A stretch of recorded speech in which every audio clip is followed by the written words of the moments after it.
largest television audience in the history of presidential debates. Huge. I'm Howard Kurtz. This first debate follows a week bookended by violence. First, the terror bombings in New York and New Jersey, then the fatal police shootings in Tulsa and Charlotte that sparked a riot in North Carolina's largest city, all of which should be prime topics tomorrow. Most of the media thought Trump would never get here, that he'd never be the Republican nominee, and just 3 weeks ago, the pundits were looking at the polls and writing him off. But today, Washington Post poll out this morning shows a dead heat, Clinton up by 2 points, and this debate, moderated by NBC's Lester Holt, could alter the course of the campaign, which is why the media are absorbed by the expectations game. He's a bully, and he's going to be bullying with the first woman to appear on this presidential stage. Hillary Clinton will have done her homework. She will be better prepared on the issues, sounder on the facts. She'll be the A student, a straight A student at that. Donald Trump will be more unpredictable. She's prepared for all of those moments. How did you treat Monica Lewinsky, 20 years ago? Why did you not respond on emails? The fact is that he has an easier path in this debate than she does. All he has to do is appear normal. Joining us here outside New York City, Julie Roginski, a Fox News contributor and Democratic strategist. Lisa Booth, a Washington Examiner contributor and Republican strategist. And Erin McPike, a political analyst and television commentator. So I have some breaking news. Jennifer Flowers will not be here as Donald Trump's guest tomorrow night, even though she had tweeted that she would. I know you're all breathlessly waiting to hear that. This came, of course, after Donald Trump said he might invite her because Hillary Clinton was inviting Mark Cuban to psych out Donald Trump. This is a really serious matter, isn't it? Okay, lightning round, 20-second answers each. What is the media framing for what Donald Trump and Hillary Clinton need to do on the stage here tomorrow night? How are the media setting this up? Lisa. Well, I think the campaigns have table set the expectations. You look at the Clinton campaign, they put out a lot of information about bringing in psychologists, of all these mock debates. So I think the campaigns themselves are the ones who have table set for the expectations game. Julie, I've seen 500 political panels on every station imaginable saying, well, here's what the candidates need to do. 20 seconds. Well, I think the media has been setting this up in the way Andrea Mitchell just described. Donald Trump needs only not to fall down drunk, and Hillary Clinton needs to be an A student, and then he will be declared the winner if he only shows up and does his job. So I think that it's already baked in that you'll see people declaring Donald Trump the winner of this debate as soon as it's over tomorrow night. A bold prediction from Julie Roginski, Erin McPike. How much does this media framing, the expectations, how will it affect the way we all score this debate? The expectations game doesn't matter one lick. What? Because everything that happens during the debate will wipe away the pre-debate chatter. And you have to look only at the very first debate from the last general election in 2012 when Barack Obama bombed that debate to Mitt Romney. Big time. And anything that went into the pre-debate chatter didn't matter at all. Wait, you're telling me I'm wasting my time reading all these what are we stories? doing here? Why did I get up so early, Erin? You're saying it doesn't matter. Well, we need to look at what they've said and how they've prepared, but I don't know that the expectations matter that much at all. We will replay moment after moment that's really good in that debate, and that's what's going to matter. It'll be 2 or 3 moments that we will decide in our infinite wisdom define the debate, or at least I know you want to respond to Julie Roginski. So, are the media placing much greater emphasis on what Trump needs to do because he's the X factor, he's the unconventional candidate, he's predictable, which Donald Trump is going to show up? Is this media narrative a little out of control from your point of view? No, I think it's fair because Hillary Clinton has been in elected office for quite some time. She probably has more experience in debates than any modern candidate or any candidate in recent history. So I think the expectations are naturally higher given the fact that she has a lot of experience in this. Donald Trump's an outsider. And further, Hillary Clinton is somewhat the incumbent in this scenario because she has been the perceived front runner for a while now. Donald Trump is the challenger. So I think naturally there's more expectations on Hillary Clinton. Further, her campaign has perpetuated that as well. I mean, they put out all this information about the preparation and work that's going in. So naturally that sets expectations much higher. I got an email from the RNC which said that Hillary Clinton is such a good debater and she's so incredibly experienced that anything less than a flawless performance will be a failure. Okay. But is the press setting things up, Julie? You hinted at this before, so that Hillary Clinton is expected to have, deep knowledge of every policy that's discussed, that she doesn't get any credit for that, and Donald Trump will be judged mainly on his demeanor? Yes. All Donald Trump needs to do is pass the so-called commander-in-chief test, where people are going to say he's not going to set the world on fire if he gets elected. I agree with that, but the way you said it, all he needs to do. That's all he needs to do. That's a lot. But he has to be seen as a plausible president. I'll tell you why it's not a lot. It's not a lot because all he has to do is not allude to people having blood come out of their whatever or other previous things that he's done in a debate. All he has to do is show up and be a sober candidate and a boring candidate, and he will be declared the winner because people will say this is a presidential Donald Trump, whereas she needs to score this 100%. Well, I agree with everything Lisa said, by the way, out of the gate. I'm not sure that's true. Debates are about moments. Think about in 1992, George H.W. Bush looking at his watch, and in 2000, Al Gore sighing. What Hillary Clinton needs to not do, and I cry a little inside saying this, is she needs to not have one of those condescending cackles. And for all of these strategy setup pieces about what she's going to try to do to get under his skin, I think she is just going to try to cut a regal figure because that's the best coverage she has ever gotten after her June 6, 2008 concession speech to Barack Obama. Best coverage she's ever gotten. As the man on this stage, I will not talk about women's cackles or laughs or voice. I will leave that to you ladies, but you seem to be falling into this trap of saying that that Hillary Clinton has a different bar as well. Says who? We're talking here about the presidency of the United States, and yet they're going to be judged very differently? I think she obviously has put a lot of pressure on herself, and she has prepared extensively. But I think all of these things we're seeing about the psychology, this is just psyching everybody out. You know, I think all of these strategy setup pieces are a colossal waste of time. Including all the pieces about the inside debate, the details of like who's portraying Trump and the Hillary camp and everything? Well, no, because I think the coverage is a reflection of the expectations that are set up. Because if you're setting the bar extremely high and saying, I've done all this preparation, we brought in psychologists, I'm going to get into Donald Trump's head, and then you don't, and you fall short of that, then realistically, any reporter watching had expectations that you were going to perform at X level, and if you don't get there, then naturally you fall short of the expectations. You know, we go through it's this. Just common sense. We go through this every 4 years, but this does seem like a big Super Bowl with 100 million people or more expected to watch.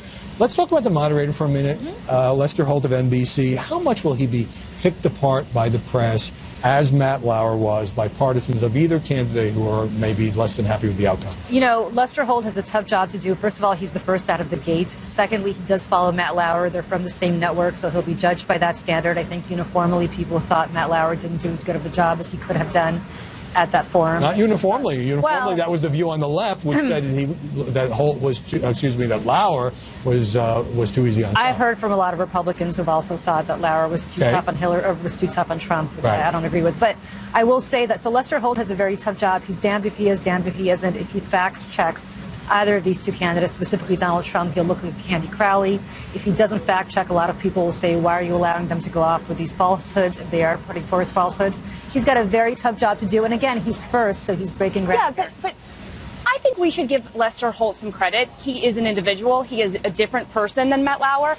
And I think we can say with a lot of confidence that Lester Holt has approached every scenario he's been in over the last year and a half with a high degree of humility. Right. I'm not talking about he'll do a good job. I think he will. I think he will do a good job. The question is getting hammered. But before we run out of time, I want to get to a lot of the coverage today, because in the New York Times and the LA Times and the Washington Post and Politico, there are pieces basically examining how, in the view of these reporters, Donald Trump is a liar. Politico headline: Donald Trump's week of misrepresentations, exaggerations, and half-truths. New York Times, it's a whole page here.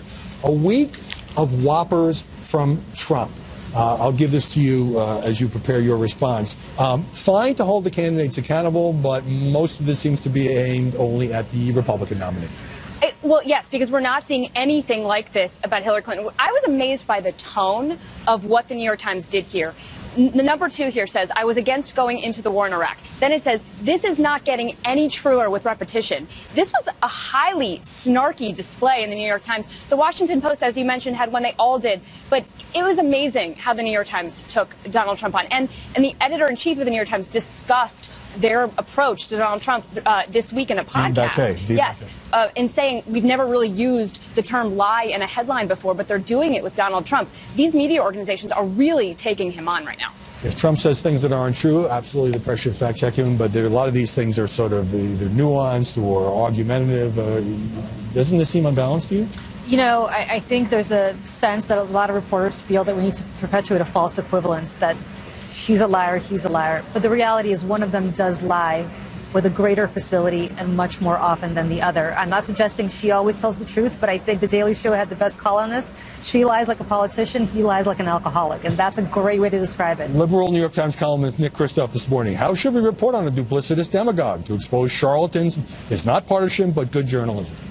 No, it's clear bias, and I wish that the New York Times would indicate or show all the lies she has told just in regards to her private email server. It would cover just as much information as they have there.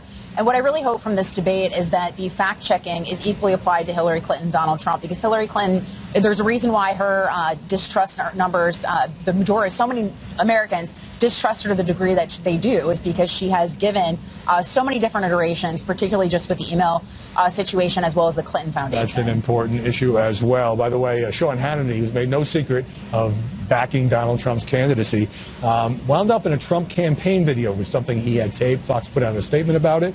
We were not aware of Sean Hannity participating in a promotional video, and he will not be doing anything along these lines for the remainder of the election season. Let us know what you think. MediaBuzz@foxnews.com. Ahead on our special edition from Hofstra University, Bill Hemmer and Martha MacCallum break down the challenge for Lester Holt based on their experience in moderating presidential debates. But when we come back, more on the fatal police shootings, the riot in Charlotte, and how they will impact tomorrow's debate.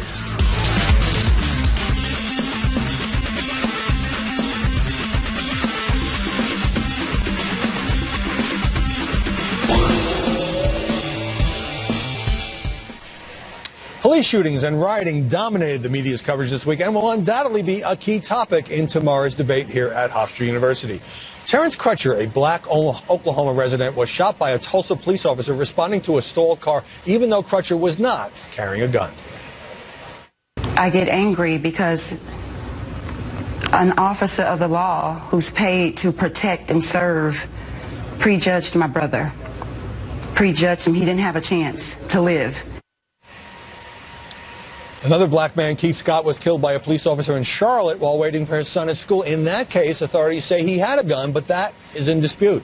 The shooting led to protests, rioting, and looting in that North Carolina city, with journalists on the front lines.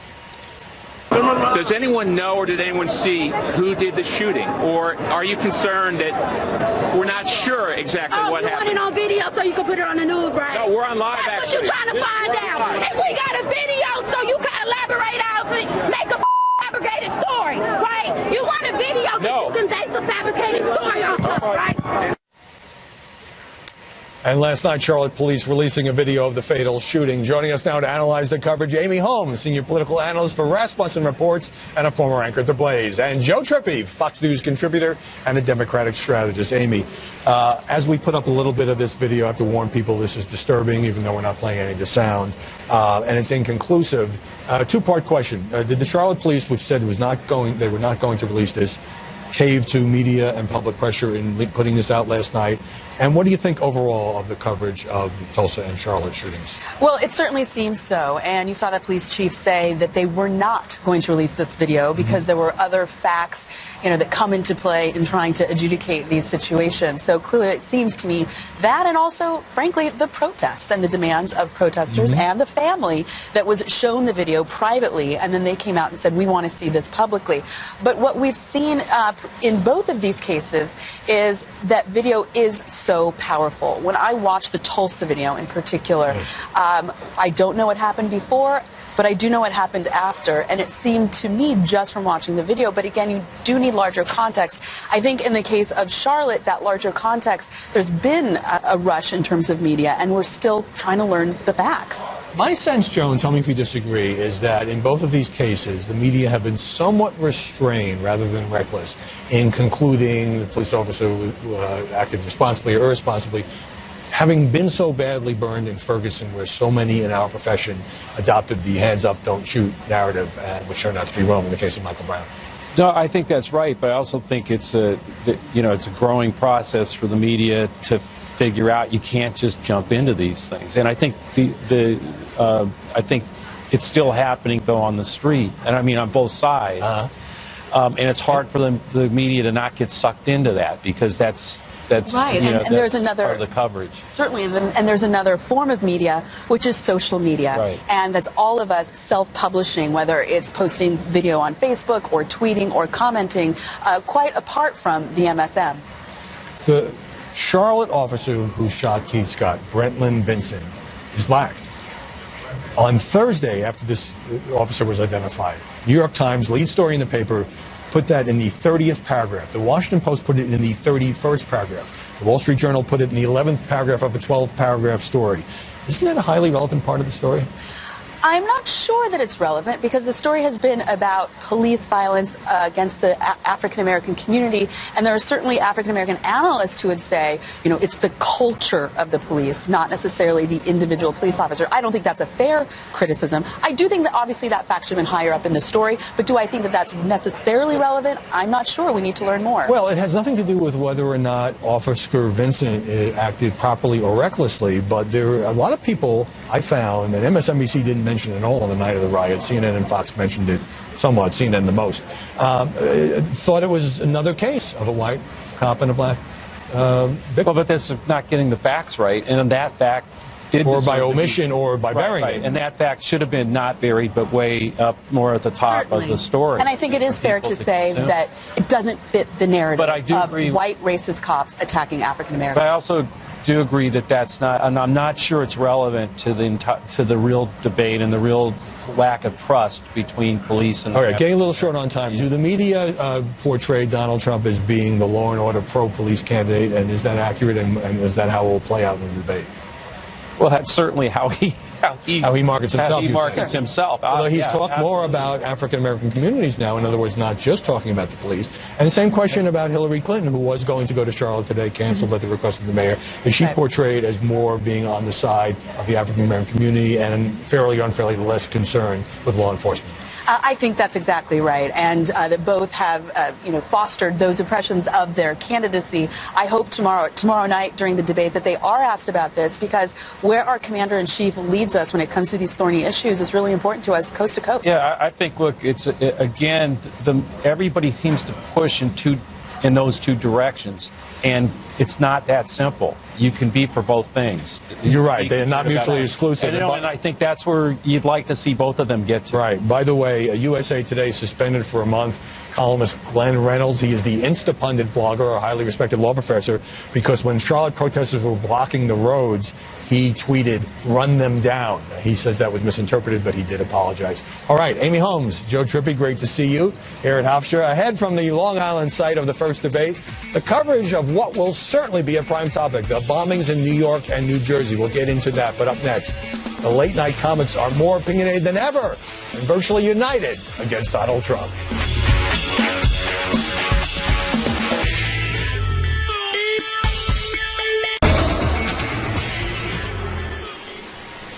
Time's cover story is on the politics of late-night comics, but here's the thing. With a couple of exceptions like Jimmy Fallon, who keeps things light by, say, pulling Donald Trump's hair, most of them have become intensely partisan, and they're all fiercely denouncing Trump. We're not just talking about the usual political jokes. Stephen Colbert, Seth Meyers, Samantha Bee, John Oliver, Trevor Noah are on a mission.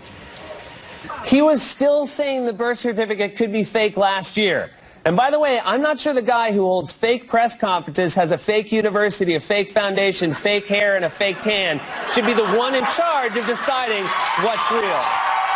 Only one thing scares us, the thought of people voting for a crazy person who exploits their fear of terrorism. New Yorkers are used to this kind of dumpster fire. Please don't use it as an excuse to elect this kind of dumpster fire. By the way, now that you've admitted the president was born here, a lot of people are saying you owe Obama a $5 million donation.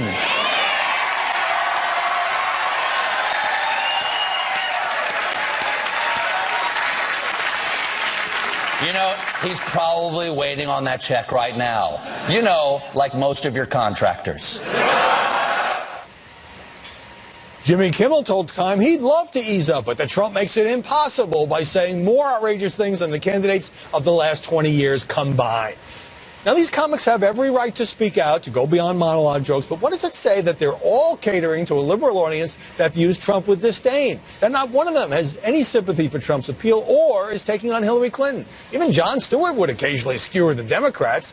This is an echo of what's happened in parts of the mainstream media, where some straight journalists believe that Trump is so dangerous that stopping him is more important than following the old journalistic rules. The late-night folks believe their political opinions, as channeled through mocking denunciations, are more important than mere comedy. Coming up, will tomorrow's debate be covered mainly for a few signature moments and one-liners? Our morning team, Bill and Martha, on that. And later, why Donald Trump is calling the debate monitors unfair in advance.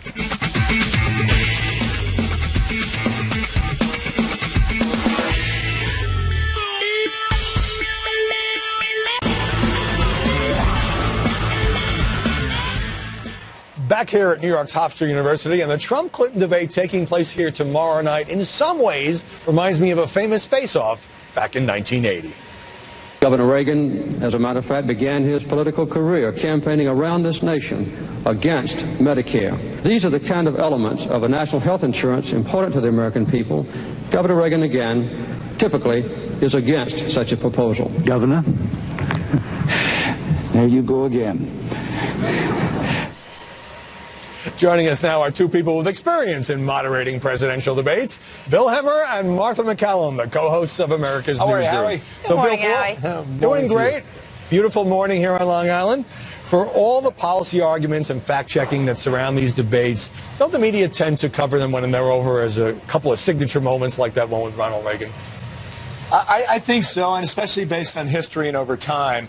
I was making the point earlier today, don't underestimate the value of just a really good one-liner that actually is done in a way that's filled with humor, and you can really leave a lasting impression that way. Yeah, well, from what we hear, Donald Trump is hoping that that's the case and that he'll have a couple of those that people are talking about after this debate is over.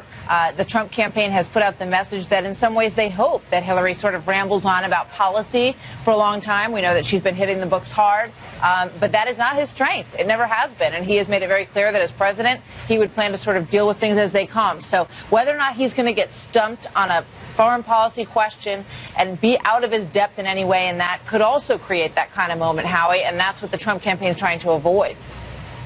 Right. It was fascinating for me to go back and look at, nobody remembers that President Carter was hammering then former Governor Reagan about Medicare. Everybody remembers, there you go again. Now, you've both moderated presidential debates, including this cycle during the primaries.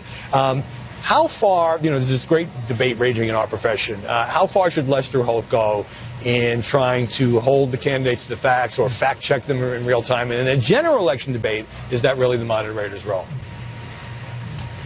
I think Lester Holt has to make that decision. What our intention was in Cleveland a year ago and then Des Moines last January was to ask the question and get out of the way.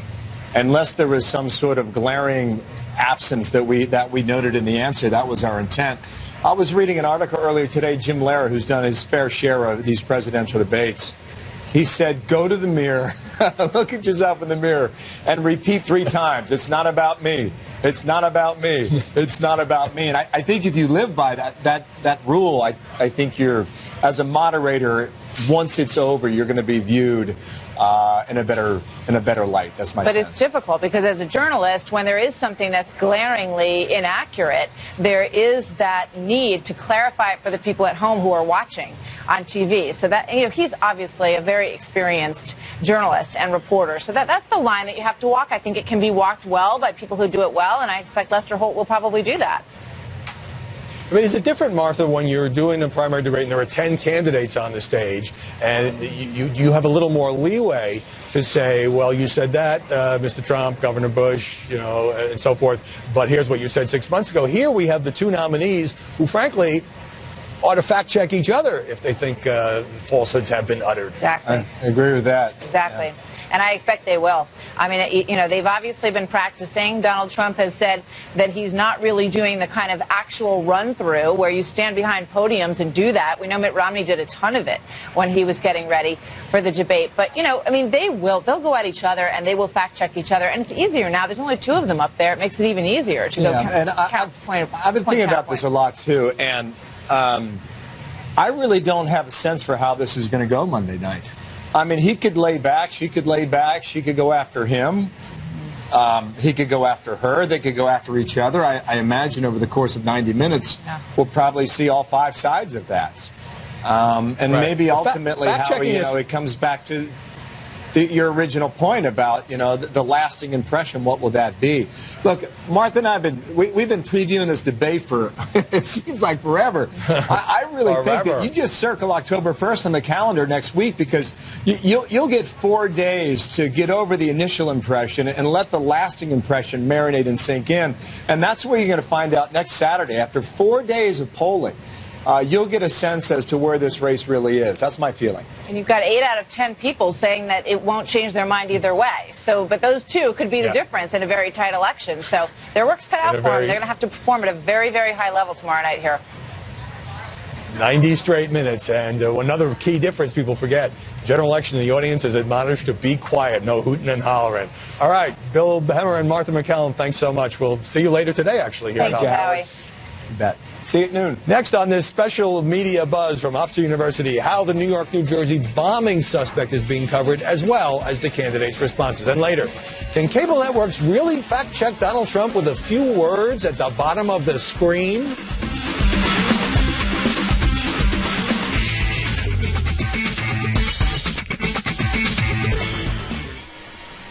The candidates are engaging in some tough terror talk after the bombings in New York and New Jersey this weekend. It's highly likely this will be a topic at tomorrow's Trump-Clinton debate here at Hofstra. How much will the heavy coverage of those attacks shape this race? We're back with the panel.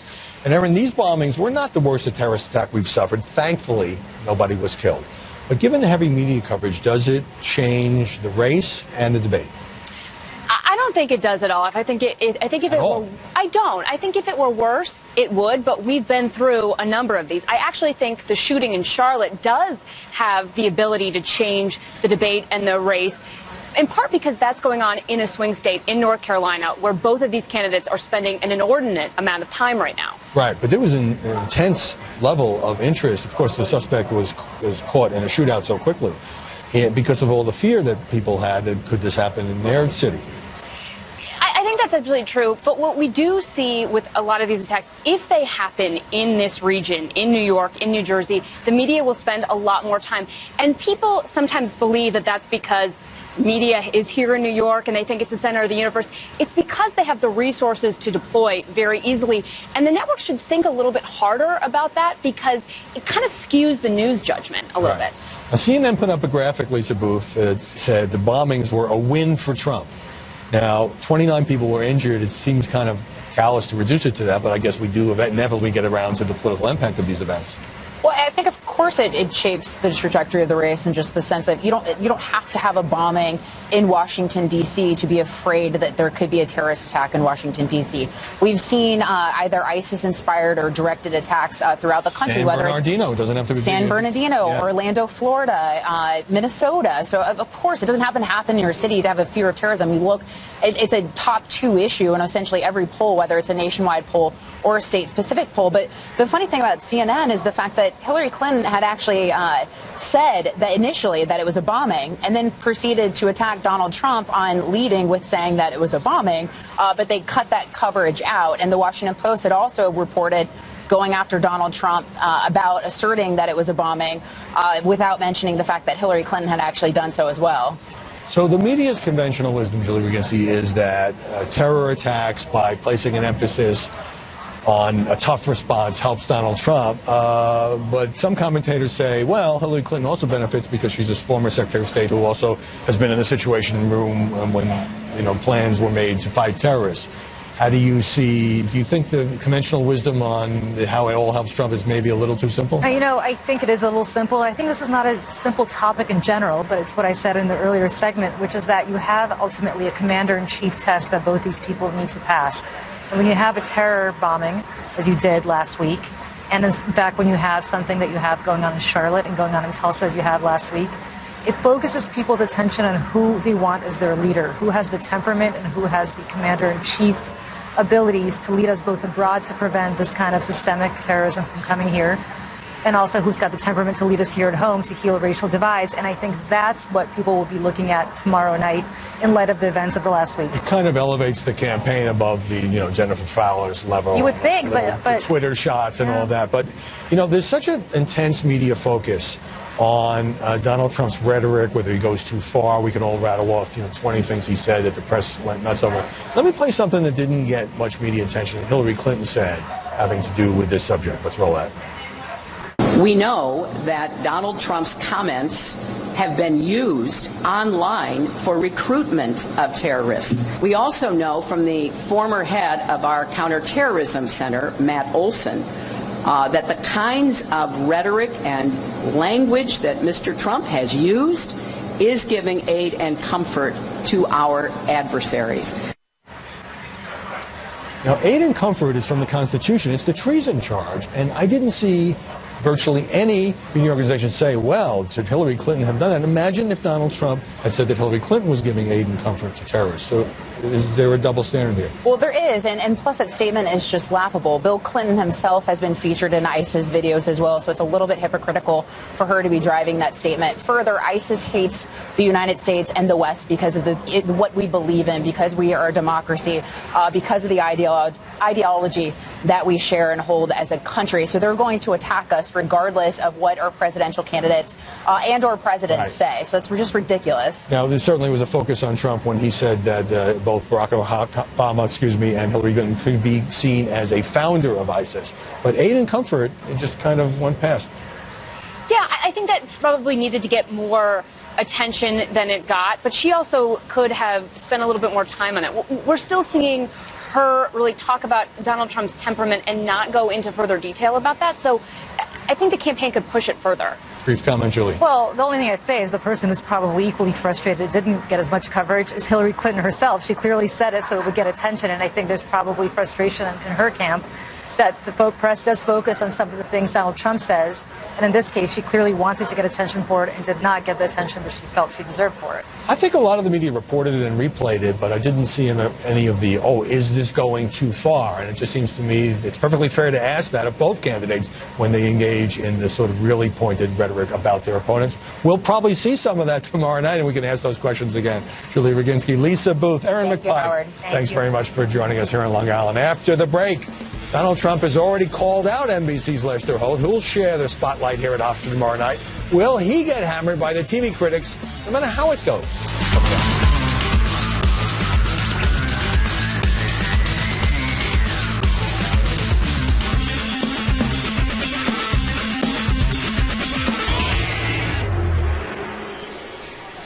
With NBC's Lester Holt moderating the debate here at Hofstra University tomorrow night, followed by CNN's Anderson Cooper and ABC's Martha Raddatz in the second debate, and Fox's Chris Wallace in the third debate, Donald Trump has ratcheted up his attacks on the anchors. Trump told me last week that all the moderators will be unfair in his view to avoid the kind of media bashing that Matt Lauer endured for being portrayed as too soft on Trump. And here's what Trump and Bill O'Reilly said this week. The next debate, you have Martha Raddatz at ABC, who I work with in Boston, a brilliant journalist, but she's a Democrat. And then Anderson Cooper, I think he does a decent job over there, but he's a Democrat. Okay, so you got two Democrats, and you don't. And are you showing up for that, or what are you going to do? And by the way, Lester's a Democrat.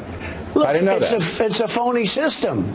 Lester's a Democrat. I mean, they're all Democrats. Okay? It's a very unfair system. I'm not okay with Anderson Cooper because I think he treats me very unfairly at CNN. Joining us now is Joe Concha, media reporter for The Hill. So, all right, Lester Holt is a registered Republican. What does Trump gain by accusing all the moderators in advance of being unfair? I think he's been listening to his friend Bobby Knight, the legendary basketball coach, gaming the refs. I think that's all a matter of what he brought up Bobby Knight to me. He did, didn't he? Yeah. Yeah, I believe it.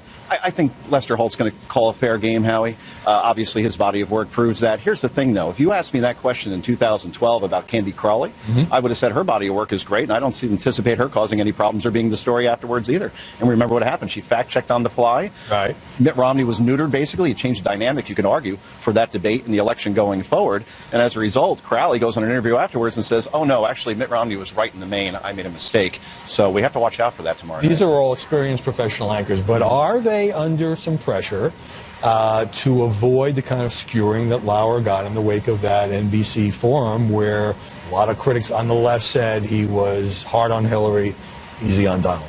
It would have to depend on if Lester Holt is going to be intimidated by outside forces, which I don't think he will be. Matt Lauer called, I thought, a very good forum then. But as we've seen, you do. But as you've seen with Megyn Kelly during her network interview with Donald Trump, or with Lauer during that commander-in-chief forum, anything short of throwing a pie in Donald Trump's face while calling him a lying, racist xenophobe is seen as a softball interview. And the bottom line is, seen by journalists or is seen by commentators who don't like Donald Trump. That's a fascinating observation. Some of them, it is clear, think that you should, tackle him in a way that they wouldn't necessarily advocate for Hillary Clinton. Howie, it's the new rules of journalism set forth by Jorge Ramos.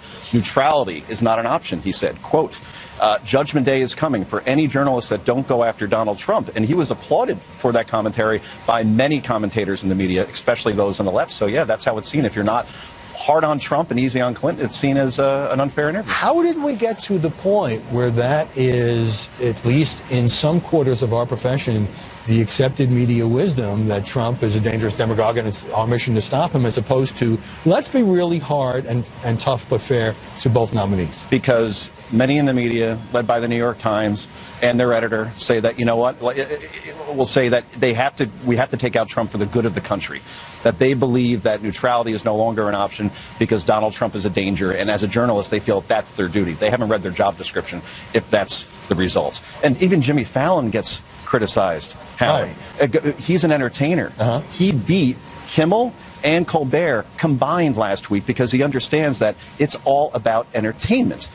But because he wasn't hard on Trump, he's not a journalist. He got killed as well. But I mentioned earlier in the program, Joe, that Samantha Bee and Kimmel a little bit, and Trevor Noah and others, Seth Meyers, are acting like journalists. They are infusing their comedy with a lot of anti-Trump serious stuff. Could they be alienating part of their audience? They're alienating at least half their audience, you would argue. And again, if Fallon is such a success that he is because he's adopted the Johnny Carson rule, which is to be apolitical, go tough on both sides, and this way no one has a preconceived notion about your show before they watch it that you're going to just be like Stephen Colbert, which his show is in a loop in terms of vitriol against Donald Trump on a daily basis. It's no longer funny. It's more like preaching, Howie. Better to singe but not burn. Briefly before we go, NBC's Andrew Mitchell turned up in the hacked Colin Powell emails talking about Trump's nomination, how it would be awful.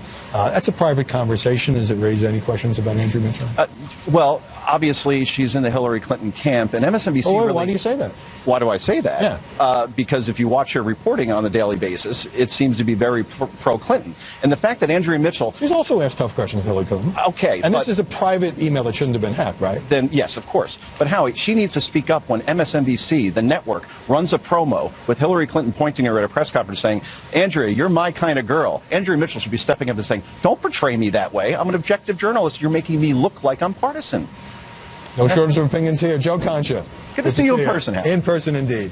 Still to come, the cable networks are using their on-screen banners to fact-check, well, one of the candidates. Now we'll fact-check them.